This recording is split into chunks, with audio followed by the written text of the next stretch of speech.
every member has had the chance to participate in this election.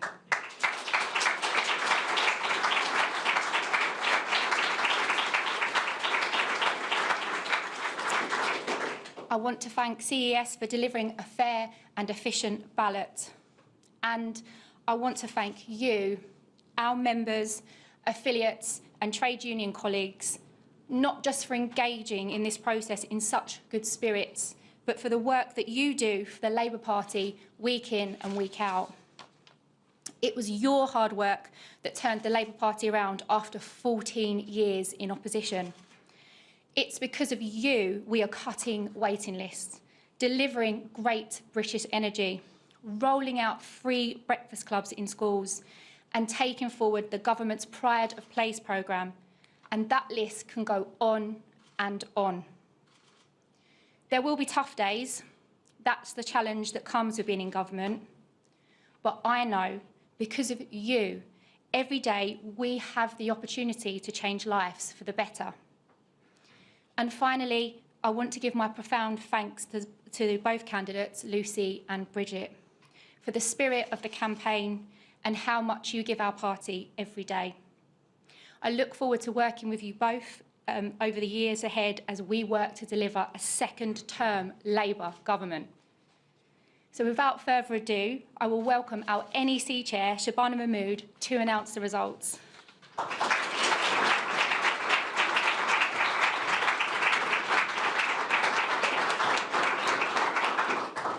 Thank you very much, Holly. It is now my job as Chair of the National Executive Committee to announce the results of the Deputy Leadership election.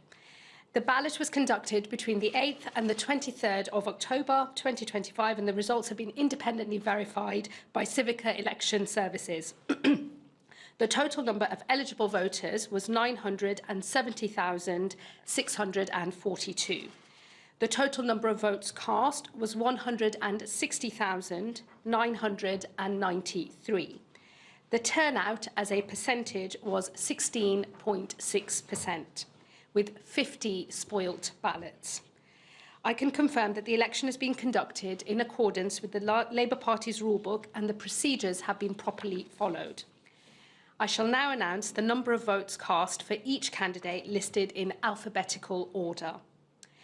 Bridget Phillipson received a total of 73,536 votes, and Lucy Powell received a total of 87,407 votes. I can therefore declare that Lucy Powell has been elected as Deputy Leader of the Labour Party. A huge congratulations to Lucy.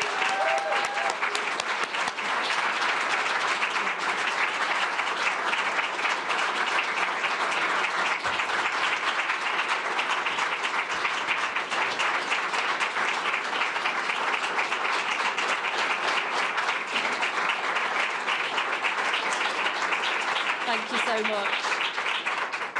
It's a huge privilege to be elected Deputy Leader of the Labour Party. Thank you so much. Shabana, Holly and the party staff who've conducted this contest with integrity, thank you as well. Thank you to all the party members and supporters who voted for me. I will work every day to repay your trust. And I'd like to pay tribute to you, Bridget. You are someone of huge talent, dedication and real Labour values, and I look forward to continuing to work with you as the excellent Education Secretary that you are.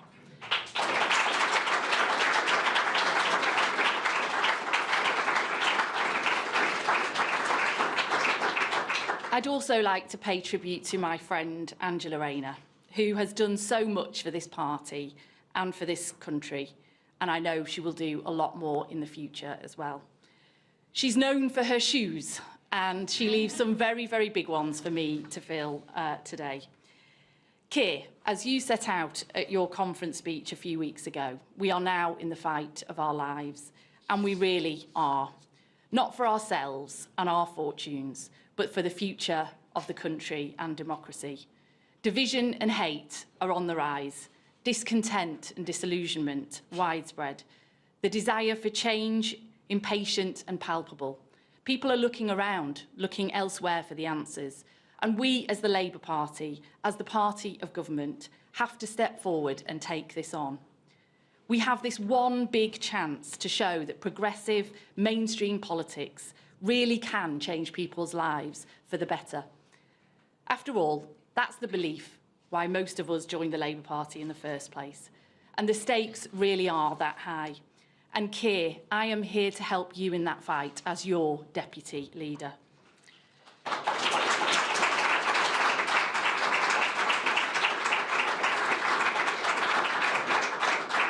We have to offer hope, to offer the big change the country's crying out for. We must give a stronger sense of our purpose, whose side we're on, and of our Labour values and beliefs. That's what I've heard loudly and clearly around the country these last few weeks. As deputy, my job will be to bring those voices to the heart of our party.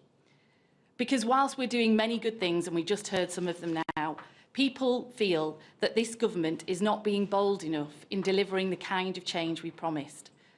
I'll be a champion for our Labour values and boldness in everything we do.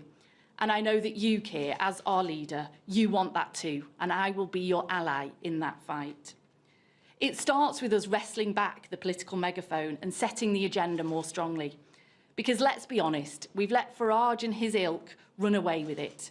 He wants to blame immigration for all the country's problems. We reject that. Our diagnosis is different, that for too long, the country and the economy has worked in the interests of the few, not the many. That trickle-down economics hasn't worked. Life has just got harder and harder, less and less secure, in work, in housing, in making ends meet.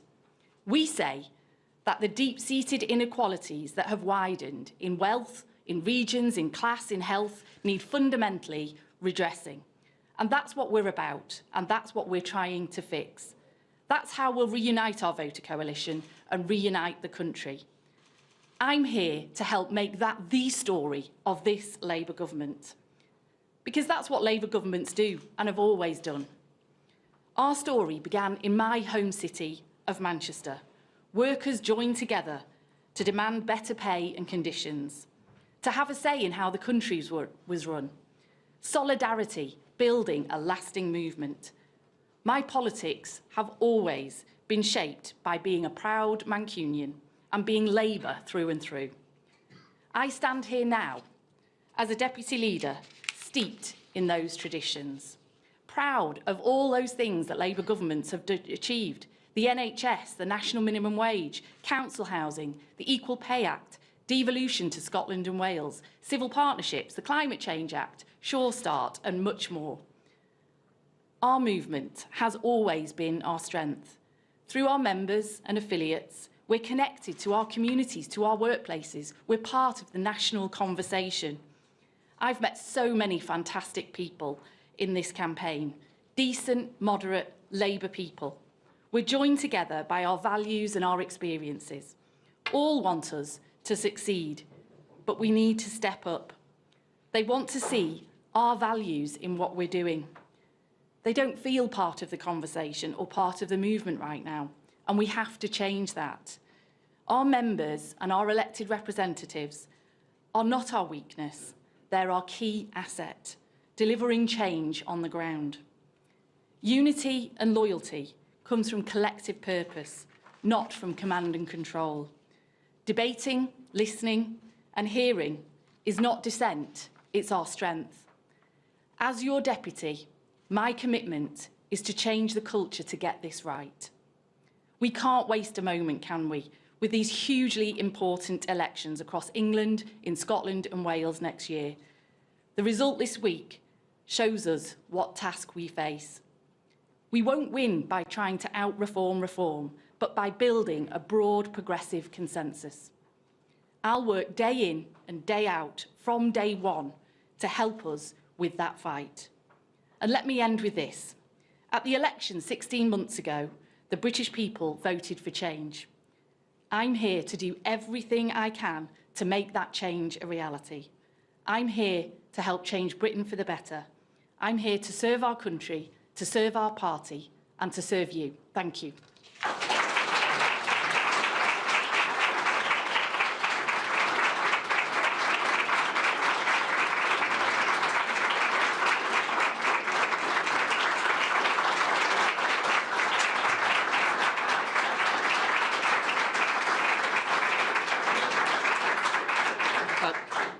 you, Lucy.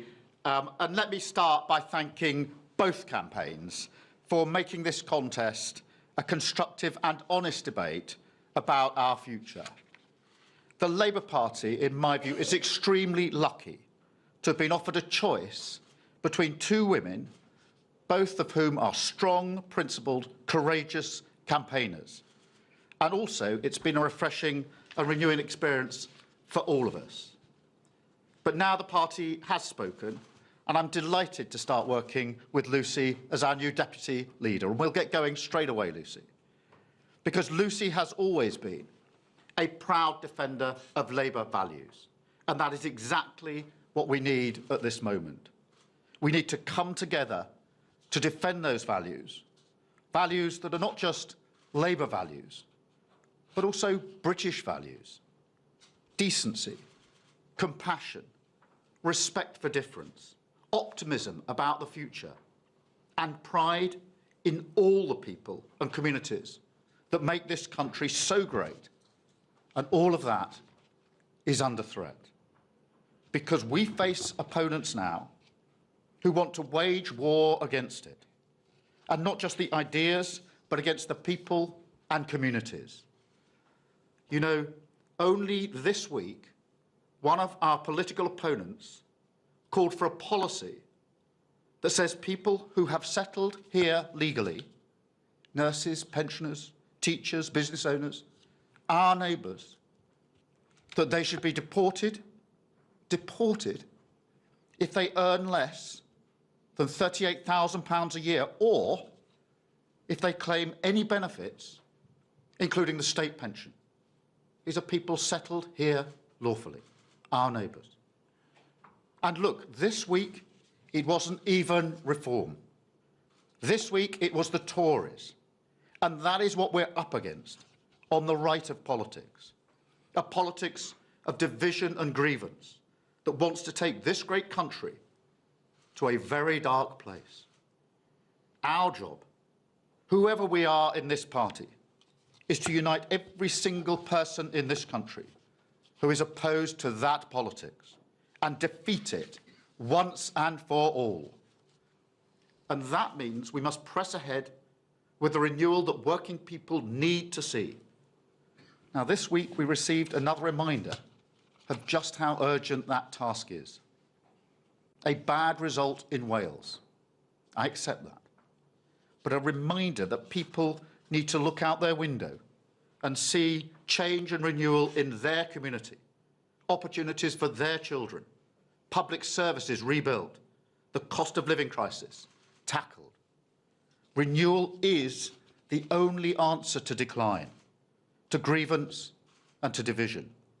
And we have to keep going on that. It is the offer we must make to the people of Scotland, Wales and England next year. And that means we must come together. We must unite. We must keep our focus on what is, in my view, the defining battle for the soul of our nation. And I know that Lucy will do just that. She made it clear that she will reach out across our party and make sure every voice is heard as we come together. And she will use her position to drive us forward in that fight. So thank you again, both Lucy and Bridget, for participating in this contest.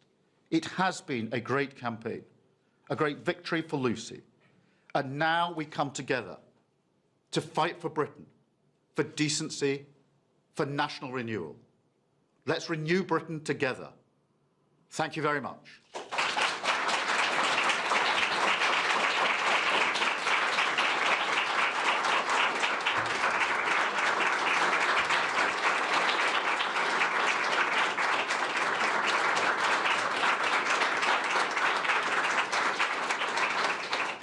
Thank you very much, Keir, and a huge thank you to all the members and affiliates for joining us this morning. Our focus is now on the elections in May, and the new Deputy Leader will be heading off straight away to start knocking on doors, and I hope as many of you as can join in will do so. Thank you all very much. Thanks.